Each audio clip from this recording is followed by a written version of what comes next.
Learning with Subrata YouTube চ্যানেলে তোমাদের সকলকে স্বাগত। প্রিয় সপ্তম শ্রেণীর ছাত্রছাত্রীরা, আজকে আমরা দেখে নেব বাংলার প্রশ্নপত্র। দেখো, এই প্রশ্নপত্রটা বিভিন্ন স্কুলে কমন এসছে, তো সেখান থেকে আমি একটা প্রশ্নপত্র দেখাচ্ছি। এই প্রশ্নগুলো তোমরা করে যাবে, পরীক্ষায় হুবহু এখান থেকে কমন পেয়ে যেতে পারো। তো প্রথমে দেখো, একের দাগে 11টা এমসিকিউ প্রশ্ন দিয়েছে। তো 11টা এমসিকিউ প্রশ্ন করবে, এখানে যে অ্যান্সারগুলো আছে তোমরা সেগুলো করবে না, বই থেকে তোমরা কনফার্ম হয়ে অ্যান্সারগুলো করবে, কারণ এখানে ভুলভ্রান্তি দেওয়া আছে। একটা ছাত্রের প্রশ্ন থেকে আমি নিয়েছি, তো সে অনেক ভুলভ্রান্তি করতে পারে, এখান থেকে দেখবে। 11টা এমসিকিউ প্রশ্ন। 2 নম্বর পেজে দেখো, 2-এর দাগে দিয়েছে 13টা এসএকিউ প্রশ্ন, অর্থাৎ 1 গুণিতক 13 সমান 13। 13টা এসএকিউ প্রশ্ন তোমরা করবে, 1 2 3 4 করে, মোট 13টা দেওয়া আছে। 3 নম্বরে দেখো অথবা দেওয়া আছে, 2 গুণিতক 2 অর্থাৎ 4 নাম্বার দুটো করতে হবে, 3টে দেওয়া আছে।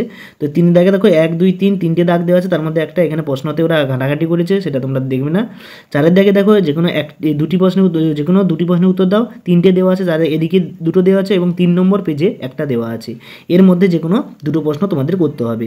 তারপর দেখো 5 নম্বর দাগে কি বলেছে, একটা প্রশ্ন করতে হবে, যেখানে মাকু থেকে দিয়েছে।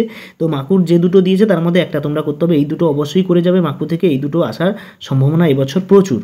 তো এরপরে দেখো 6-এর দাগের প্রশ্ন কি বলেছে না, যে কোনো দুটি প্রশ্নের উত্তর দিতে বলেছে। এখানে বড় প্রশ্ন দিয়েছে 5 নম্বরের দুটো, যে কোনো 3টে দিয়েছে, যে কোনো 4টে দিয়েছে, যে কোনো দুটো করতে হবে। তো এখানে তোমরা দেখবে ভালো করে প্রশ্নগুলো দেখে সেখান থেকে করবে। কিন্তু এখানে চিন্তাশীল নাটকে অবলম্বনে নরহরি চরিত্র বিশ্লেষণ করতে বলেছে।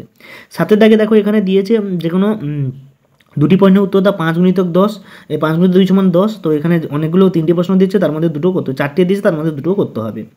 এবং 8-এর দাগে দেখো, 8-এর দাগে এখানে দেখো 5 গুণিতক 1, 5টা অর্থাৎ কম বেশি একটি প্রশ্নের উত্তর দাও। হোটেলওয়ালা জন্মদিনে খাস জমিতে কেমন খেলা দেখানো হয়েছিল। তো এর মধ্যে যে কোনো একটা প্রশ্ন তোমরা করবে।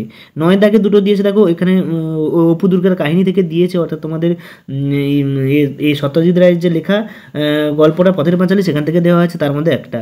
তো এই আর একটা কী দিয়েছে দেখো, চিঠিপত্র বিদ্যালয়ে অনুপস্থিত কারণে প্রধান শিক্ষককে একটা চিঠি লিখতে বলেছে, সেটাও খুব সোজা।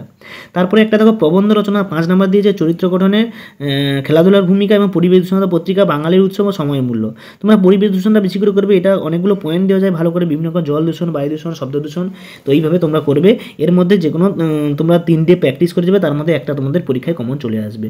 তো এরকম প্রশ্নপত্রগুলো পেতে সকলে চ্যানেলটিকে সাবস্ক্রাইব করো, লাইক করো, শেয়ার করো বন্ধুদেরকে এবং প্রত্যেকে।